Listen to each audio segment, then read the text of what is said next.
Hello viewers, ఈరోజు జొన్న దోశ పోస్తున్నాను. గ్లాసు జొన్నలు, గ్లాసు మినపప్పు నానబెట్టి ఇలా మెత్తగా రుబ్బుకోవాలి. ఇందులో కొంచెం సాల్ట్ వేసుకోవాలి. ఇప్పుడు ఒక పేనం పెట్టి జొన్న దోశను ఎలా పోయాలో చెప్తాను. ఇలా పోసుకొని ఇంకా గ్లాస్తో మెల్లగా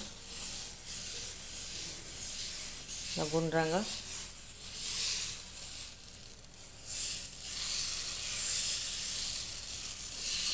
తిప్పుకోవాలి. తర్వాత దీనికి కొంచెం ఆయిల్ లైట్గా కొంచెం ఆయిల్ ఎక్కువ ఆయిల్ వాడద్దు, చాలా తక్కువ ఆయిల్ వాడితే ఆరోగ్యానికి చాలా మంచిది. ఇది కొంచెం క్రిస్పీగా అయ్యేదాకా పెనంపై ఉంచాలి. ఇప్పుడు దోశను మెల్లగా ఈ విధంగా క్రిస్పీగా ఎర్రగా దోశను పెనంపై చేసుకోవాలి.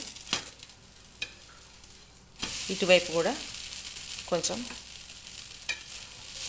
కాలితే టేస్టీగా ఉంటుంది. ఈ విధంగా జొన్న దోశ చేసుకోవచ్చు. Thank you.